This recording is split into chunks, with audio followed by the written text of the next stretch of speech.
नमस्कार, स्वागत है आपका बिहार समाचार में। बिहार में भारी बवाल हो रहा है और इस बीच सरकार ने बड़ी घोषणाएं कर दी है। देखिए, बिहार में शराबबंदी हमेशा के लिए खत्म हो सकती है, बड़ी खबर है। साथ ही बिहार के गरीबों के लिए, किसानों के लिए, मजदूरों के लिए भी सरकार ने बड़े ऐलान कर दिए। साथ ही बात हो रही है कि तेजस्वी यादव को इसी साल मुख्यमंत्री बनाया जा सकता है। तो आज की बिहार की बड़ी और गर्मागर्म खबरों पर बात करेंगे। इससे पहले आपसे एक छोटी सी अनुरोध है, कृपया वीडियो को एक प्यारा सा लाइक अवश्य कर दीजिएगा। आपका लाइक करना ही हमारी मेहनत का फल होता है।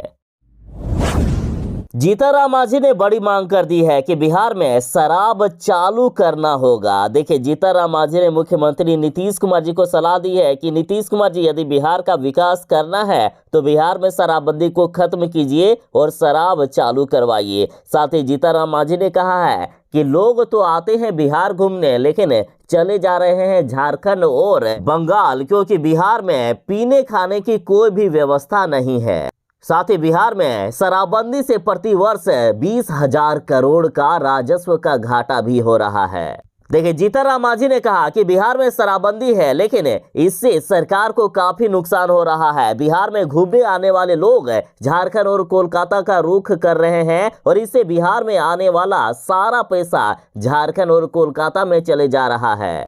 लोग बिहार घूमने आना नहीं चाहते हैं। ये बातें जीतनराम मांझी ने बोधगया में कही है। जीतनराम मांझी ने कहा है कि बिहार में विदेशी आना नहीं चाहते हैं और यदि गलती से आ भी गए तो तुरंत यहां से चले जाते हैं, क्योंकि हमारे यहाँ विदेशियों के लिए कोई भी खाने पीने की उचित व्यवस्था नहीं है। बिहार में विदेशी घूमने के लिए आते हैं, उनको शराब नहीं मिलती है तो वे झारखंड और कोलकाता चले जाते हैं। जीतनराम मांझी ने कहा कि डिप्टी सीएम तेजस्वी यादव अगर चाहेंगे तो वे मुख्यमंत्री नीतीश कुमार जी को कह सकते हैं। इसमें हम भी तेजस्वी यादव का साथ देंगे कि बिहार में शराब चालू होना चाहिए।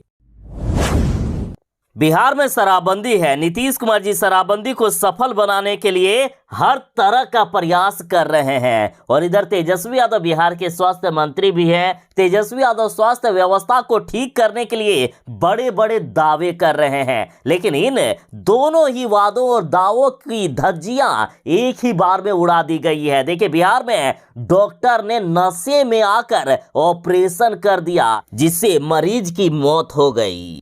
तो नीतीश कुमार जी, आखिर ये आपकी कैसी शराबबंदी है कि डॉक्टर अब शराब पी पी कर आकर ऑपरेशन कर रहे हैं? और तेजस्वी यादव जी, आप बड़े बड़े वादे करते हैं। देखिए किस तरह से शराब के नशे में आकर डॉक्टर ऑपरेशन कर रहा है और मरीजों को मार रहा है। जरा फर्स्ट बिहार झारखंड की ये खबर देखिए। इस वक्त की बड़ी खबर बिहार के सहरसा से आ रही है, जहां जिला मुख्यालय के सराही स्थित केपी आरोग्य निकेतन निजी अस्पताल में सुलिंदाबाद के एक मरीज की मौत ऑपरेशन के तुरंत बाद हो गई। मौत की खबर के बाद गुस्साए परिजनों ने डॉक्टर पर शराब के नशे में ऑपरेशन करने व मरीज की जान ले लेने का आरोप लगाकर जमकर बवाल किया। साथ ही इस भयानक घटना को लेकर आक्रोशित लोगों ने सराही मुख्य मार्ग को घंटों जाम कर आरोपित डॉक्टर के खिलाफ कार्रवाई की मांग की।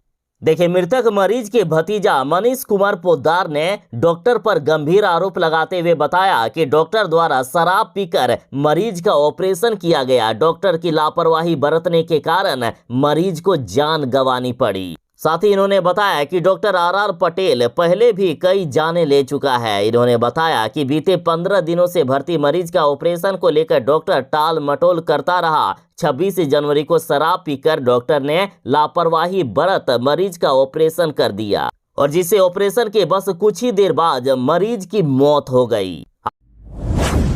लालू यादव और नीतीश के बीच क्या डील हुई है, इसका खुलासा खुद प्रशांत किशोर ने किया है। इन्होंने कहा कि बिहार में जंगल राज चाहते हैं नीतीश और मुझे भी इसके लिए ऑफर दिया गया था। प्रशांत किशोर ने कहा कि मैं मुख्यमंत्री नीतीश कुमार के साथ रहा हूं, इसलिए उनके हर चाल को जानता हूं। प्रशांत किशोर बोले कि मुख्यमंत्री नीतीश कुमार ने साल 2025 तक अपनी कुर्सी को सुरक्षित करने के लिए बीजेपी से नाता तोड़ा है और महागठबंधन में चले गए हैं। प्रशांत किशोर ने कहा है कि खुद नीतीश कुमार ने मार्च 2022 में दिल्ली में जब हमसे मुलाकात की थी तो उस दौरान नीतीश कुमार ने मुझे भी इस पर मौका दिया था, मुझे भी न्योता दिया गया था। प्रशांत किशोर बोले कि नीतीश कुमार ने सोची समझी रणनीति के तहत आरजेडी के साथ हाथ मिलाकर महागठबंधन की सरकार बनाया है ताकि वे बिहार में एक बार फिर से जंगल राज की वापसी कर सके। प्रशांत किशोर ने कहा है कि नीतीश जब मार्च 2022 में दिल्ली में हमसे मिले थे तभी इन्होंने कहा था कि बिहार में महागठबंधन की सरकार बनाने जा रहे हैं। इन्होंने कहा कि नीतीश कुमार जी ने मुझसे भी कहा था कि आना है तो आ जाए, हम सब मिलकर महागठबंधन की सरकार बनाएंगे। पीके ने बताया कि नीतीश कुमार को ये बात अच्छी तरह से पता थी कि 2024 में लोकसभा चुनाव जीतने के बाद सबसे पहले बीजेपी नीतीश कुमार को हटाने वाली है, इसलिए इन्होंने महागठबंधन की सरकार बना ली ताकि इनकी जो सत्ता है 2025 तक बरकरार रहे। बिहार के सभी 38 जिलों में गायों पर कहर बनकर बरसा है लंपी वायरस। कोरोना की तरह ही लंपी वायरस का कहर बिहार में बरकरार है।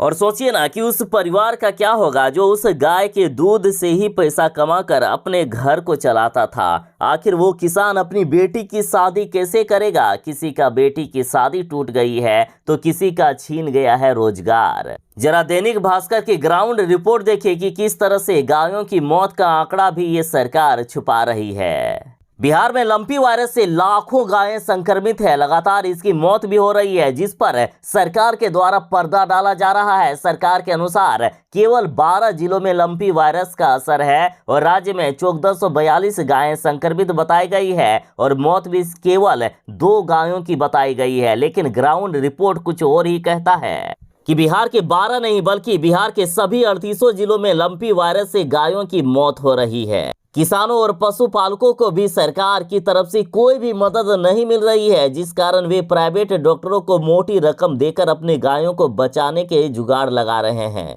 इसके बावजूद भी लोग अपनी गायों को नहीं बचा पा रहे हैं। इस कारण उसकी आजीविका पर भी संकट पड़ रहा है। कई पशुपालक और किसान गायों के दूध से होने वाली कमाई पर ही डिपेंड है। तो सोचिए ना इस परिवार का आखिर क्या होगा। सिर्फ कैमूर ही नहीं बल्कि पटना, जहानाबाद, नालंदा में भी गायों की मौत हुई है, लेकिन इसकी मौत के आंकड़े सरकार छुपा रही है। और यही स्थिति बिहार के अन्य 34 जिलों में भी है। सभी जिलों में गायों की मौत हो रही है। तो साहब, यदि इसी तरह से मौत के आंकड़े छिपाए गए, शराबबंदी से मौत के आंकड़े तो छिपाए ही जा रहे हैं और अब गायों की मौत के आंकड़े भी छुपा रहे हो, तो बताइए किसानों का और पशुपालकों का क्या होगा। मुख्यमंत्री नीतीश कुमार जी ने कैबिनेट में प्रस्ताव पारित कर दिया है। देखिए, बिहार के जीविका दीदियों के लिए बड़ी खबर है। अब जीविका दीदियां अस्पताल में करेगी कपड़ा की सिलाई और अस्पताल परिसर का साफ सफाई भी करेगी।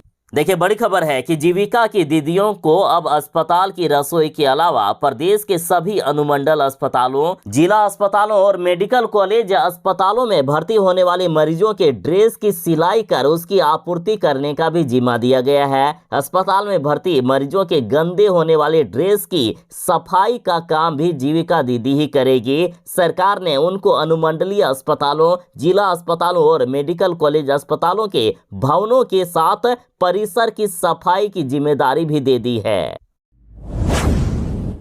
इस साल बिहार के कई शिक्षकों की नौकरियां जाने वाली है। देखिए, अप्रशिक्षित शिक्षकों की सेवा समाप्त कर देगी बिहार सरकार, उन्हें नौकरी से हटा देगी। 19 अक्टूबर 2022 तक प्रशिक्षण हासिल नहीं करने वाले शिक्षकों की नौकरियां जाने वाली है।